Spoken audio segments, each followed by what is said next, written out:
सर्वात आधी आपल्या चॅनलला सबस्क्राईब करा आणि तुमचा एखादा किस्सा खाली कमेंटमध्ये लिहा. तुमचं नाव घेऊन तुमचा किस्सा मी आपल्या पुढच्या शॉर्टमध्ये सांगणार आहे. पावसाच्या दिवशी एसटी बस खडखडत वेगाने चालली होती. खिडकीजवळ बसलेल्या साहिलच्या शेजारी पुढच्या स्टॉपवर रिया येऊन उभी राहिली. हिरवी साडी, हातात हिरव्या काचेच्या बांगड्या आणि तिच्या ओल्या केसांमधून सुटणारा पारिजातकाचा सुगंध. साहिल क्षणभर तिचे ते सौंदर्य पाहतच राहिला. अचानक बसने एक मोठा ब्रेक घेतला आणि गर्दीमुळे रिया तोल जाऊन साहिलच्या अगदी जवळ आली. तिचा मऊ स्पर्श आणि तिच्या ओल्या केसांचे तुषार साहिलच्या चेहऱ्यावर उडाले. आय एम सॉरी, ती स्वतःला सावरत लाजत म्हणाली. या पावसाच्या शिडकाव्यापेक्षा तुमची ही अनपेक्षित भेट जास्त सुंदर वाटली. साहिल तिच्या गालावरच्या खळीकडे पाहत हळूच म्हणाला. पुढच्याच स्टॉपवर साहिलच्या बाजूचा प्रवासी उतरला आणि रिया खिडकीच्या बाजूला जाऊन बसली. खिडकीतून येणाऱ्या वाऱ्याच्या झुळकीमुळे तिचे केस वारंवार उडून साहिलच्या चेहऱ्यावर येत होते.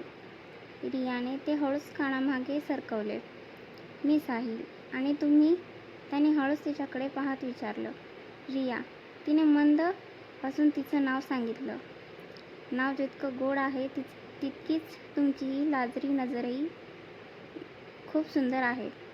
साहिलच्या या स्तुतीने रियाच्या गालावर गुलाबी छटा उमटवली. खिडकीतून पावसाचे छोटे तुषार आत येत होते. त्यामुळे रिया थोडी गारटली आणि तिने ओढणी स्वतःभोवती गुंडाळली. साहिलने तिच्याकडे पाहत हळूच खिडकीची काच थोडी खाली केली.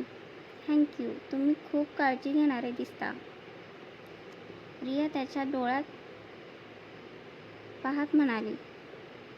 तुमच्यासारख्या सुंदर प्रवासाची काळजी घेणे हे या प्रवासात माझं कर्तव्यच वाटतं. साहिल म्हणाला. रियाने हसून नजर खाली झुकवली. बसच्या थरथराटाने तिच्या हातातल्या काचेच्या बांगड्यांची नाजूक छनछन सुरू होती. ती साहिलच्या हृदयाचा ठोका वाढवत होती. बस पुढे चालली होती आणि रस्त्यातल्या खड्ड्यांमुळे वारंवार धक्के बसत होते. एका मोठ्या धक्क्याने रिया पुन्हा साहिलच्या खांद्याला टेकली. दोघांची नजर भिडली आणि हवेत एक वेगळाच रोमॅन्स पसरला. रियाने स्वतःला सावरण्याचा प्रयत्न केला, पण साहिलने हळूच तिचा हात आपल्या हातात घेतला. रस्ता जरी खराब असला तरी तुझा हा सहवास संपूर्ण प्रवासाला खूप सुंदर बनवतोय. साहिल तिच्या ओठांकडे पाहत म्हणाला. रियाने आपला हात बाजूला घेतला. रियाने खिडकीबाहेर हात काढून पावसाचे पाणी चेहऱ्यावर लावले. तिच्या चेहऱ्यावरचे ते पाण्याचे थेंब आणि तिचे ओले ओठ डिम लाईटमध्ये चमकत होते. साहिल तिची ही अदा नजर न हटवता पाहत राहिला. बस एका स्टॉपवर 10 मिनिटांसाठी थांबली. साहिलने धावत जाऊन 2 गरम चहा आणले.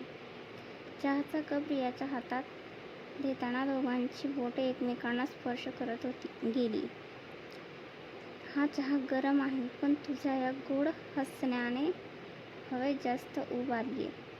साहिलने तिच्या कानाजवळ जाऊन हळूच म्हटले. रियाने चहाचा एक घोट घेतला आणि तिचे गाल अधिकच लाल झाले. तुम्ही नेहमीच प्रत्येकाशी असंच बोलता का? तिने खोडकरपणाने विचारले. नाही, जे सौंदर्य मनाला थेट स्पर्श करतं त्यासाठी शब्द आपोआप ओठांवर येतात. साहिलने अत्यंत प्रेमाने उत्तर दिले. संध्याकाळ झाली. मी बसमधील मंद पिवळे दिवे पेटले आणि बाहेर अंधार आणि आत शांतता होती. साहिलने हळूच आपला हात तिच्या पाठीमागे ठेवून तिला स्वतःच्या जवळ घेतले. रियाने शांतपणे त्याच्या खांद्यावर डोके टेकवले. रियाच्या श्वासाची ऊब साहिलला आपल्या गळ्यावर जाणवत होती. तिचे मऊ केस त्याच्या चेहऱ्याला स्पर्श करत होते. साहिल, मला असा प्रवास आधी कधीच अनुभवता आला नाही. रिया अगदी मंद आवाजात म्हणाली. हा प्रवास फक्त सुरुवात आहे रिया. साहिल तिच्या केसांवरून हात फिरवत म्हणाला. बस एका शांत आणि अंधाऱ्या रस्त्यावरून जात होती. साहिलने अत्यंत हळुवारपणे तिची हनुवटी वर केली. तिच्या ओल्या ओठांवर आणि कपाळावर त्याने एक अत्यंत नाजूक चुंबन घेतले. रियाने लाजून आपले डोळे मिटून घेतले.